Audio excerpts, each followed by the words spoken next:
Welcome, guys, to the next episode of With the Right Group. We're somewhere in deep space. Your galaxy is overpopulated, and you need to go and find other planets to colonize, to take over, to be able to house your people, and to get the resources off that so that your people can continue to survive. But there's other people that have also squandered their meager resources just as badly as you have, and so you feel the need to go and fight each other. Which is it's a fun theme. Today's game is Tiny Epic Galaxies. I'm a huge fan of the Tiny Epic games. This episode, unfortunately, will go out after the expansion for this. Will be the Kickstarter for it should be finalised.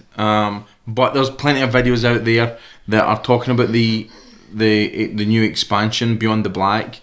So I'm just doing this for me, and hopefully you guys out there that this is a different kind of take on what the Tiny Epic games are about, and specifically Tiny Epic Galaxies. I did kickstart this, so this is the Kickstarter version, although I did not get a chance to play it until very recently. So I want to just give you guys a brief look at it, and then I'm going to come back and tell you my thoughts on the game. So here's how the game plays, guys. We have here our galaxy. Within our galaxy, we have 2 ships. We have a token which shows our energy. We have a token which shows our culture, and a token to show where we are on our empire track. I've also, for convenience sake, put my 2 extra ships on the rocket track right here. This is just a reminder. Later on, if our empire track gets to here, we then will get this extra ship. We also have right here our activation bay and our converter with a handy indicator of how to play each dice. These are the planets that we want to colonize. We put out 2 to begin with, and then 1 for each player in the game. This is a 2-player game. We will put out 4 planets. If any of these planets get colonized, they just get put under here, and then a new planet will come out. On our turn, we have this handy dice tray, and we just roll the dice in there. We get 1 free reroll. Let me show you what each of the dice do. This dice here that looks like a little rocket ship lets you move a ship. You get to move. If you land on a planet, you get to utilize the colony's effect right here, or you can orbit the planet. When you orbit the planet, this is how you colonize it. Here will indicate how you will colonize it. You can either colonize it by using economy to take over the planet, or you can use diplomacy to take over the planet. If you are on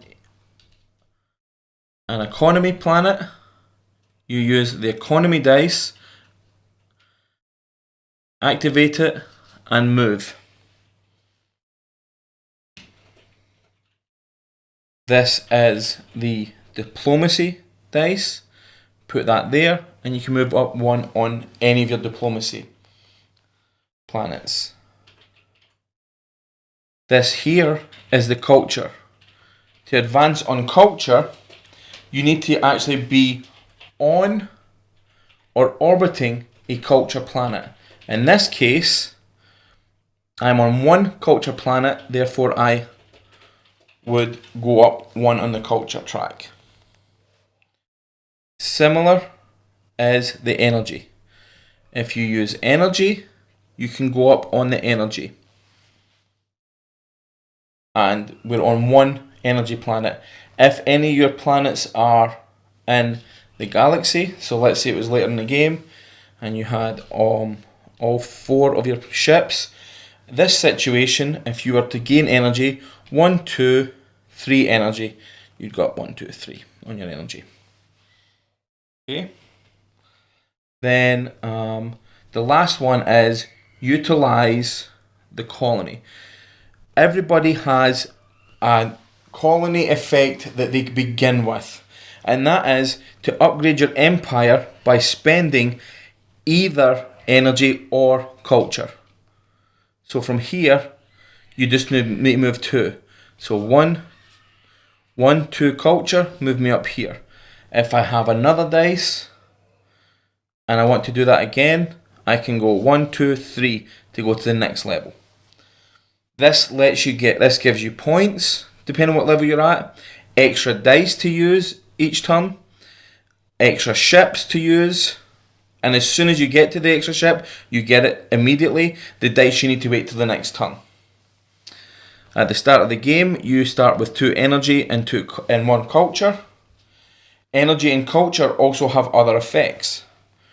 You get 1 free reroll. And then if you want to reroll again, you need to spend 1 energy to reroll as many dice as you would like. If you see someone take an action from the dice that you like, you can spend, once they've done their action, you can spend 1 culture and do the same thing, and you'll do that in order. Move a ship, move up on one of your tracks, utilize a colony, take culture, take energy. At the beginning of the game, everybody gets 2 secret missions, and you take one. And they're very simple missions. Either have the most planets that required economy to take them over, have the most planets that have the energy symbol on them. There are 2 points if you're the one that ends the game, if you trigger the end of the game. The game ends when one person has 21 points, not including their secret mission card. And you get the points from your cards and going up on the Empire track. You get to 21, everybody makes sure that they have an equal amount of turns. You add up all your points, including your secret mission card points. Person that has the most wins. There are a few tiebreakers. The first tiebreaker is whoever has colonized the most number of planets. If it's still a tie, whoever's highest on the Empire track. If it's still tied, the person with the highest combined resources wins. Very simple game. There's a lot of depth in it. There are so many cards, so many planets. There so many actions, so many secret missions. A really fun game, half an hour. So my thoughts on this game. I had such a really fun time playing this game. It reminded me a little bit of Roll for the Galaxy, mainly through the theme. Also that you're trying to colonize planets and try to build up an engine. You're also, the end game conditions are a little bit different, but it just comes down to who's got the most points. You're rolling dice, and those are giving you special actions. The follow action is a little bit similar to Roll for the Galaxy, although they're definitely 2 different games, and they're definitely games I want both in my collection. They fit different crowds as well. For my more hardcore gamers, I'll go for Roll for the Galaxy, but I'm more than happy to pull this out with my hardcore gamers. With my casual players, whether it be family members or just friends that are casual players, I wouldn't even think of introducing them to Roll for the Galaxy, but I would definitely bring this out. I played this at work with a couple of my direct reports, made them play this with me, and one of them had a hard time with it, and one of them really enjoyed it and really got into it. I think both of them enjoyed it, but one really understood the aspect of following and how to use his resources to the utmost. So I also have played this with my sons, and they really thoroughly enjoy it. A 9-year-old and 11-year-old really enjoy this game. They have asked for this on a couple of occasions, and they also asked me to pull it out with my wife and my mother-in-law, and that did not go down quite as well as I would have hoped. So somewhere between your kid and your mother-in-law is a good place for this game. I like that it's got a solo variant in there. That makes it, with the right group, a lot better for me. I think that any chance you have of making a game work solo, and this one really does work solo. I like the mechanics. I like that you feel that you're really playing against the game and against the system, and it does not feel at all tacked on. I've played plenty of games where it says solo, and I'm not enjoying it, and I don't enjoy the theme as much. I really still feel like I'm battling against someone here.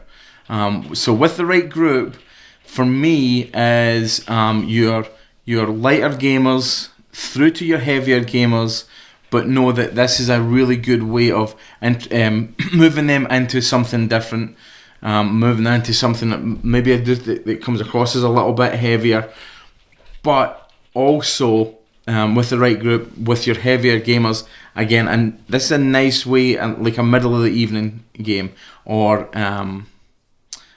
perhaps even a beginning of the evening game. When I start up a game night and we're waiting for people to get here, we can get this done in half an hour. It's fantastic. The explanation only should take about 10 minutes, even though you probably saw me speak for a lot longer than that. So, why don't you put any comments below of anything you know about the Tiny Epic games, anything I've got wrong in this video, or anything you'd like to see in any future videos. Again, this is John, the Board Game Haver, signing out. Thanks, guys.